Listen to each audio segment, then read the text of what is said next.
o que é esse carro? A Fiat fez uma revolução na indústria automobilística lançando o Uno. E não parou, lançou o Mille, o primeiro 1000 cilindradas brasileiro. E foi em... Tem em comum com esse carro?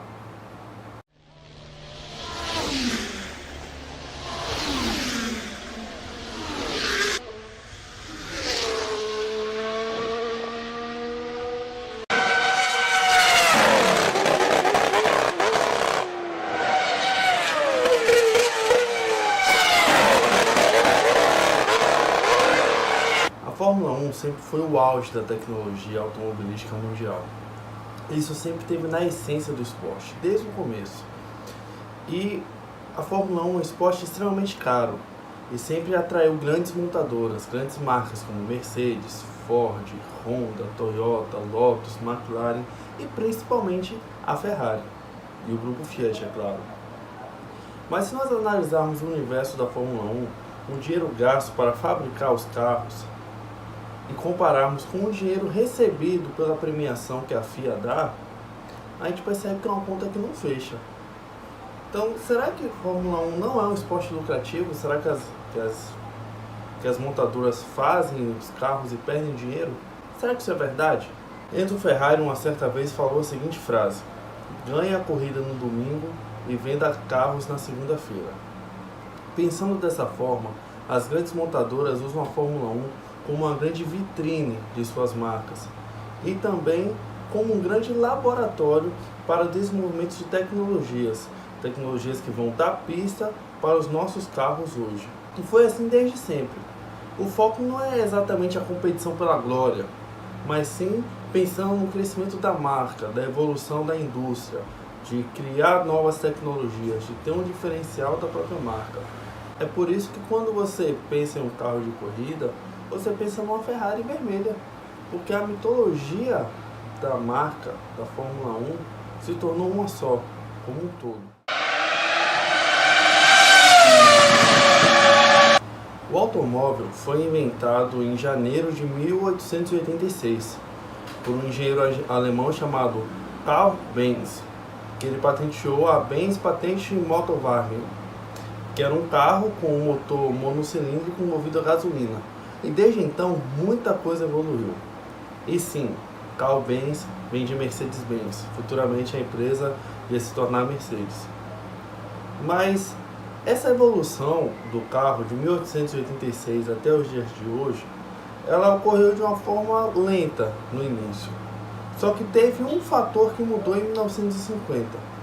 Esse fator é a Fórmula 1. A Fórmula 1 surgiu em 1950, com montadoras como Alfa Romeo, Ferrari, Mercedes, Maserati e outras.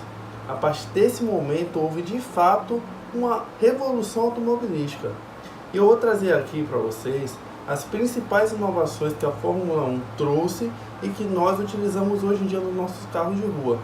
Só que esse vídeo eu vou fazer de uma forma mais resumida, porque tem algumas inovações que eu vou trazer vídeos futuramente, que serão vídeos um pouco mais longos, como por exemplo, o uso da suspensão ativa, vou trazer um vídeo sobre isso, o uso de freio a disco, vou trazer um vídeo explicando mais sobre isso, como é que surgiu os motores híbridos, como é que funciona o motor híbrido, qual tecnologia que a Fórmula 1 usa hoje nos motores híbridos que nós utilizamos nos nossos carros, nos carros de produção híbridos. Alguns pontos eu vou passar por cima, vou falar rápido, e outros pontos eu vou falar de forma mais detalhada em vídeos posteriores que eu vou estar lançando na próxima semana. O primeiro ponto que eu vou falar não é nem da Fórmula 1. Foi criado na Fórmula Indy em 1911. Um piloto pegou um espelho e pendurou no carro, ele colou no carro para conseguir ver quem vinha atrás, para conseguir ter uma noção melhor de como ele ia se defender das ultrapassagens. Esse item que ele improvisou evoluiu muito e hoje em dia nós temos em todos os carros. É um item obrigatório, um item de segurança. E eu estou falando do retrovisor, o espelho retrovisor. Foi criado em 1911 na Fórmula Indy. O segundo ponto que eu vou falar é o câmbio semiautomático sequencial.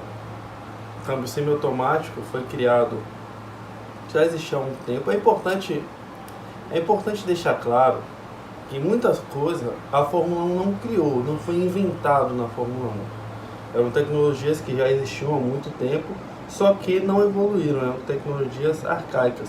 E a Fórmula 1, como um grande laboratório, pegava essas tecnologias que já existiam, investiam tempo, dinheiro, recursos e principalmente recursos intelectuais, porque a Fórmula 1 é conhecida por ter os melhores engenheiros do mundo, e evoluir essas tecnologias. Basicamente tudo que eu vou falar no vídeo de hoje já existia antes da Fórmula 1. Só que a Fórmula 1 foi um marco para essas tecnologias. E essa tecnologia era de uma forma antes da Fórmula 1 e passou a ser de outra forma depois da Fórmula 1. Então, se você for pesquisar, você vai encontrar essas tecnologias antes do que eu vou falar aqui agora. Mas a Fórmula 1 que revolucionou, a Fórmula 1 que fez ser o que é hoje. Vamos voltar para o vídeo. O câmbio semi-automático sequencial, o câmbio de borboletas, chamado pedal shift, as borboletas. Ele chegou na Fórmula 1 em 1989 com a Ferrari. Era um modelo 640, guiado por Nigel Mansell.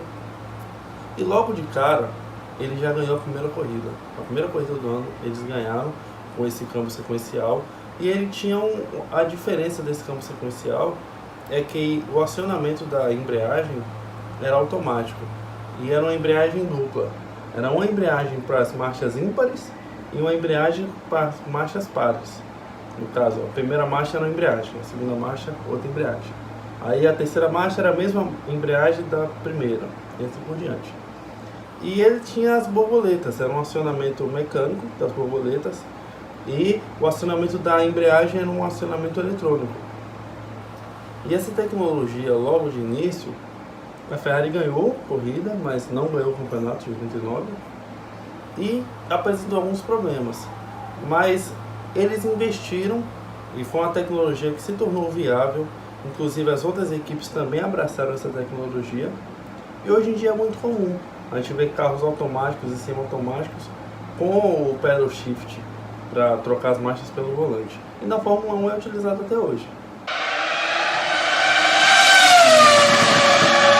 Os pneus. Pneu é algo muito interessante. Os primeiros automóveis tinham os pneus finos, perfil bem fino, como vocês podem ver na imagem que vai estar aparecendo aí na tela. E ao longo que foi aumentando a velocidade dos carros e foi sendo necessário mais estabilidade nas curvas, foi aumentando o perfil dos pneus. Até mesmo na Fórmula 1, nos anos 50, haviam pneus finos, mas a partir dos anos 70, os pneus ficaram mais largos, os carros tinham mais downforce, precisavam ter mais aderência mecânica, e aí os pneus ficaram mais largos. E foi desenvolvido pneu para chuva, pneus que tinham ranhuras, tinha aqueles para fazer com que a drenagem da água da pista. E foi uma tecnologia que também foi para os carros de rua. Os carros de rua tinham pneus finos também, mas a partir do momento que foi sendo necessário, por motivos de segurança também, que tivesse mais aderência para ter mais controle, mais estabilidade, os pneus ficaram mais largos. E é da forma que a gente vê hoje. Uma coisa interessante é que os pneus da Fórmula 1 geralmente são fornecidos pela Pirelli, pela Goodyear. Diversas marcas já forneceram pneus da Fórmula 1. E sempre que uma empresa entra na Fórmula 1 para fornecer um pneu, isso evolui muito a tecnologia. Porque acontece um investimento muito alto para gerar pneus que tenham uma aderência, pneus que tenham segurança. A Fórmula 1 foi muito importante para aumentar a segurança dos pneus que a gente usa nos nossos carros de rua hoje. Porque aqueles sulcos e ranhuras, eles também servem para resfriar a borracha, além de drenar a água, além de ter mais estabilidade na chuva. Serve principalmente para resfriar a borracha dos pneus, para os pneus terem uma vida longa maior, ter uma durabilidade maior. E isso tudo veio da Fórmula 1, que a gente usa nos nossos carros hoje.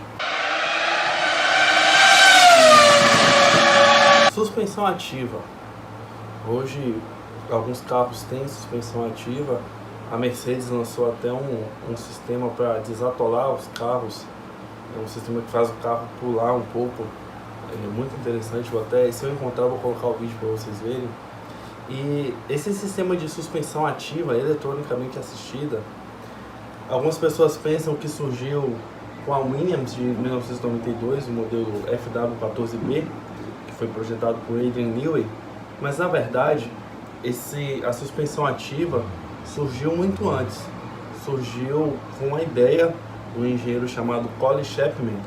Em 1982, ele teve a ideia de fazer um carro com suspensão ativa.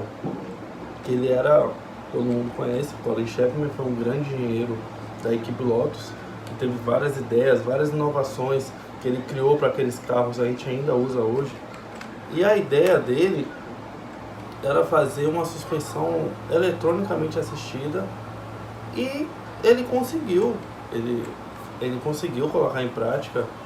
Ele já tinha as ideias desde 77, mas ele conseguiu fazer um carro com suspensão ativa funcionar em 1987. Inclusive, muitas pessoas não sabem, mas a primeira vitória de um carro com suspensão ativa foi Ayrton Senna, que ganhou. Senna ganhou a corrida com esse carro da Lotus de 87, aquele carro que era amarelo. Vou colocar uma foto do carro aqui para vocês verem, que tinha suspensão ativa.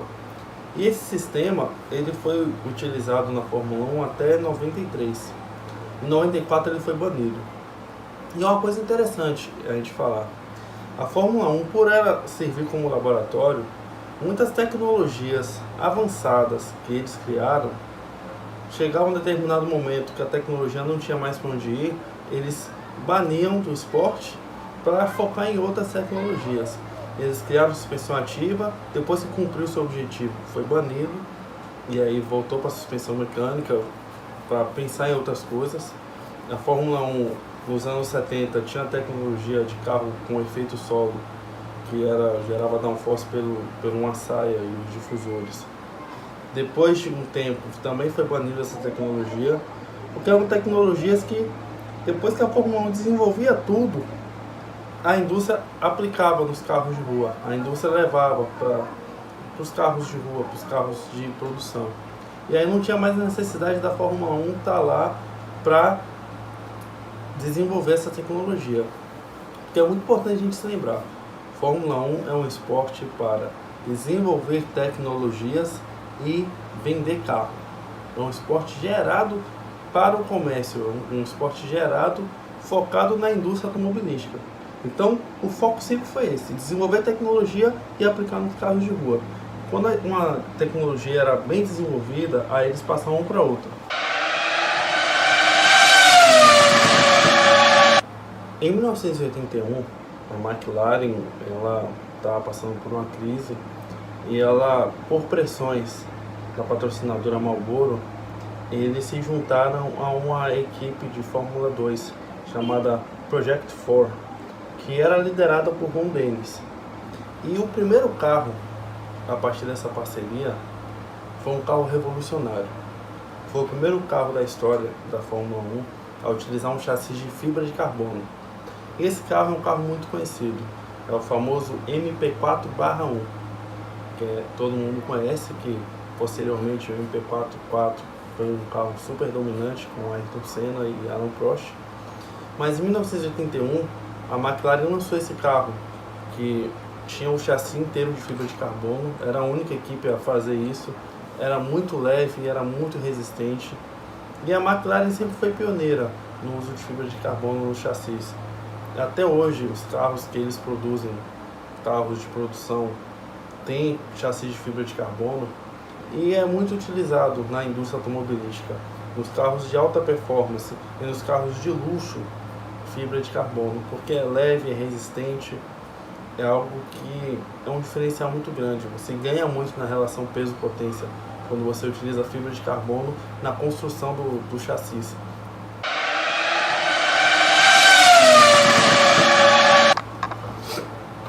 Sistemas de freio a disco.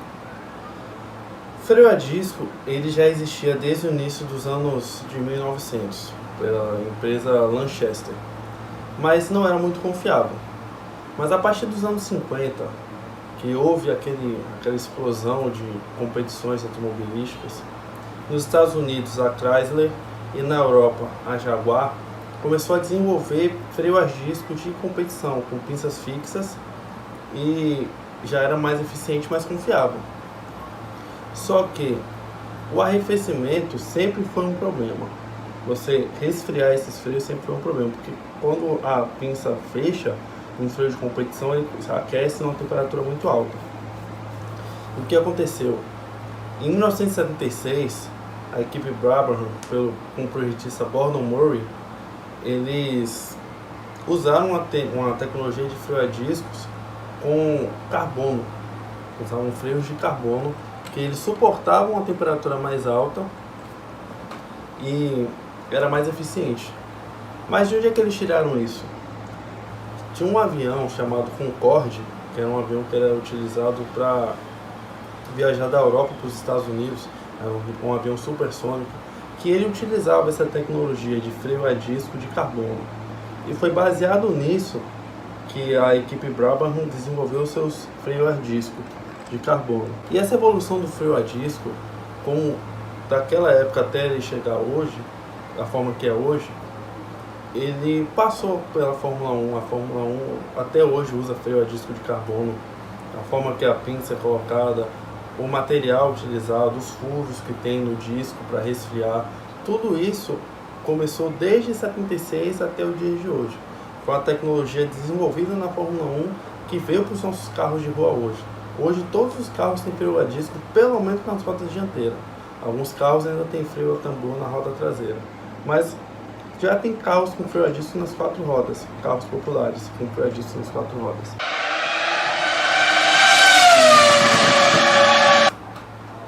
Sabe quando você está dirigindo e aí você vai mudar a música, vai aumentar o volume do rádio e tem os botões do volante? Pois é, essa tecnologia que a maioria dos carros tem hoje surgiu também na Fórmula 1. Nos anos 80, no início dos anos 80, a Fórmula 1 começou a colocar botões no volante. Em 1984 começou a ser utilizado o rádio para falar com os engenheiros das equipes. E aí tinha um botão do volante do rádio e tinha um botão do volante para alterar o fluxo de combustível, para usar uma mistura mais rica para ter mais potência. Alguns anos depois passou a ter botões para limitador de velocidade do pit lane, botões para fazer configurações do motor e diversos outros botões para diversas outras configurações. Mas essa tecnologia de ter uma central multimídia, de ter botões no volante, que a gente usa nos nossos carros hoje, surgiu na Fórmula 1 nos anos 80, no início dos anos 80. Câmbio automático. Câmbio automático também é algo que já existia, desde o primeiro automóvel já existia câmbio automático daquela época. Claro que era muito diferente do que era hoje. Hoje em dia a gente tem câmbios automáticos muito mais evoluídos. E um tipo de câmbio automático muito famoso é o câmbio automático CVT. Ele não foi inventado na Fórmula 1, mas ele foi muito desenvolvido pela Williams, pela equipe Williams, em 1992. O carro FW14B tinha câmbio automático CVT, além de toda uma eletrônica embarcada, e a utilização do câmbio automático CVT pela Williams fez com que essa tecnologia evoluísse muito naqueles anos.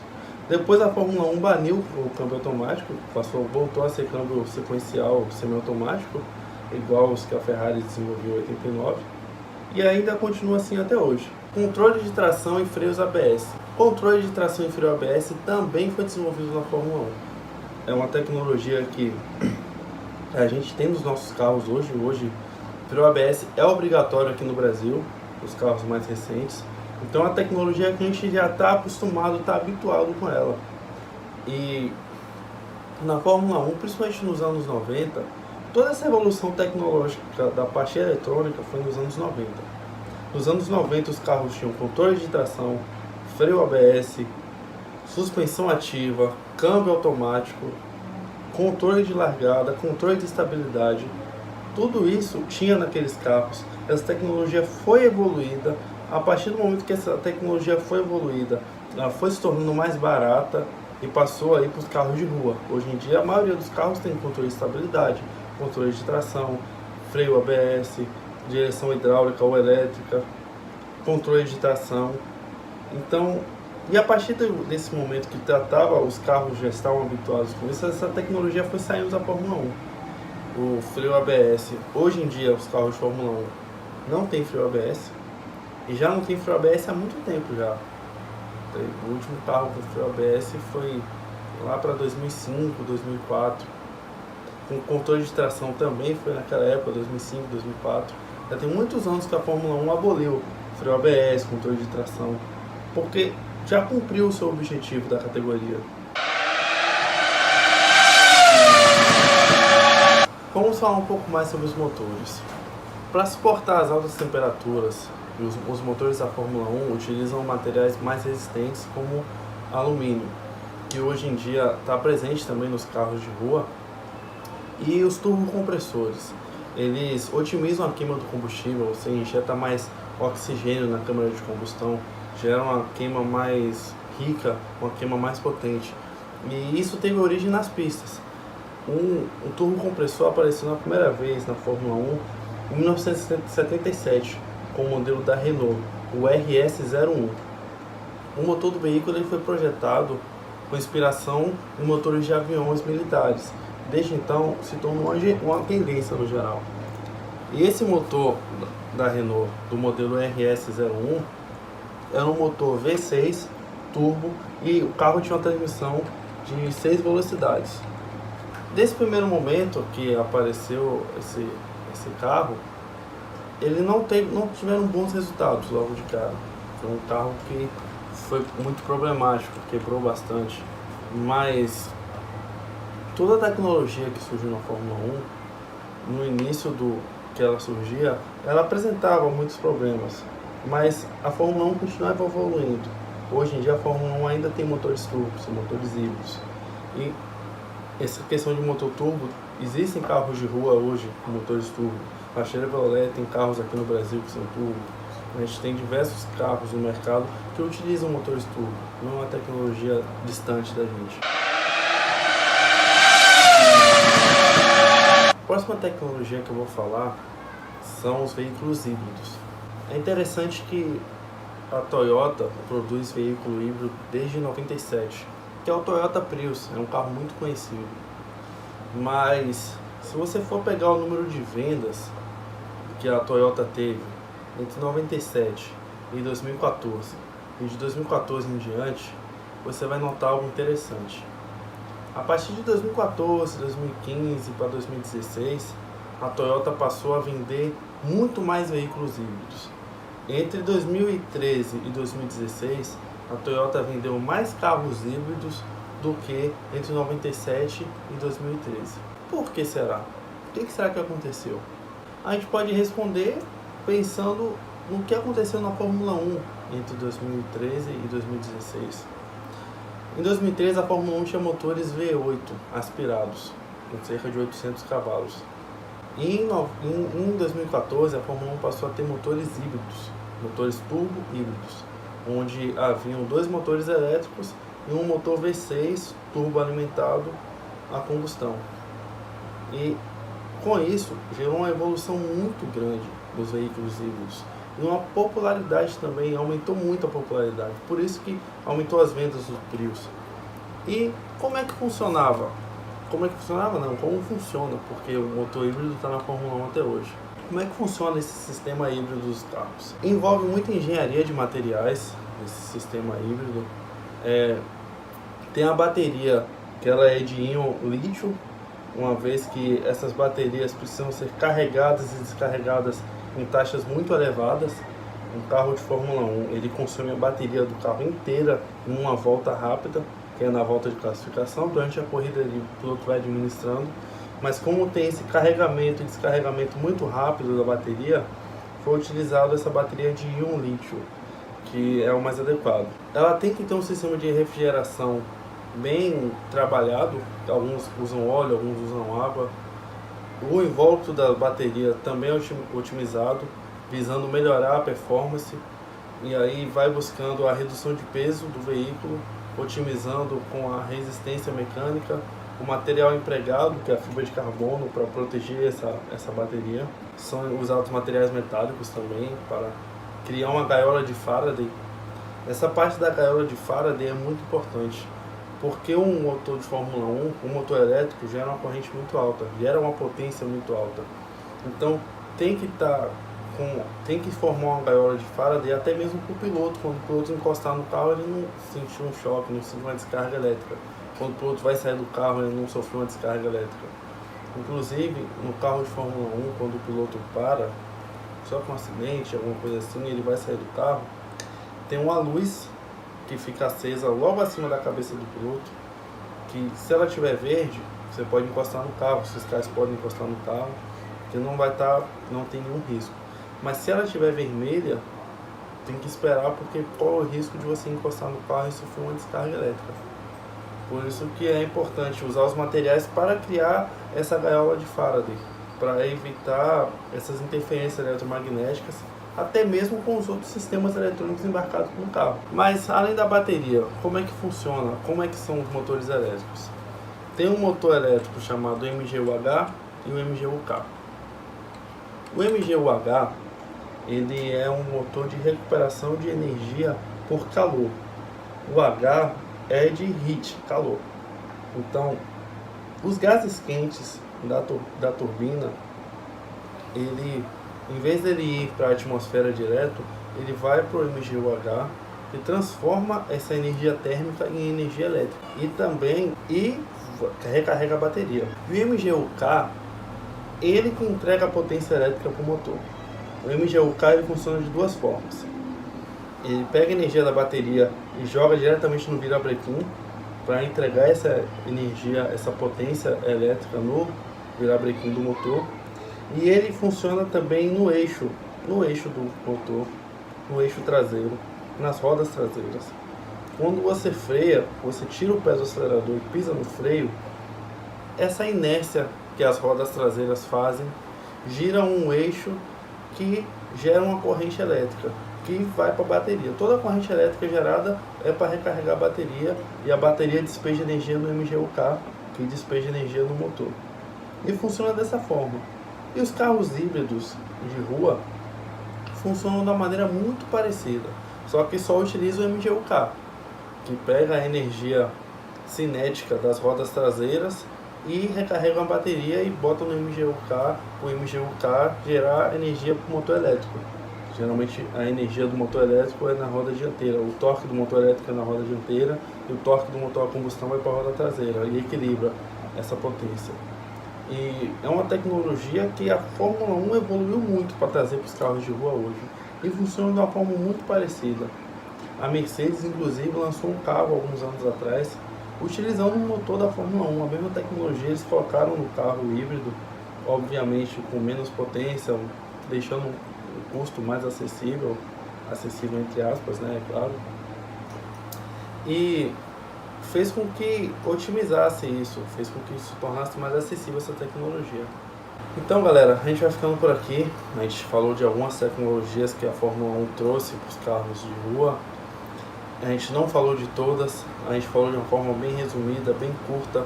Eu ainda pretendo fazer um vídeo falando sobre como é que foi a evolução do sistema de freio a disco da pista para os carros de rua, fazer um vídeo como foi a evolução da suspensão ativa da pista para os carros de rua, fazer mais um vídeo falando sobre os motores, como é que foi essa evolução dos motores para o carro de rua.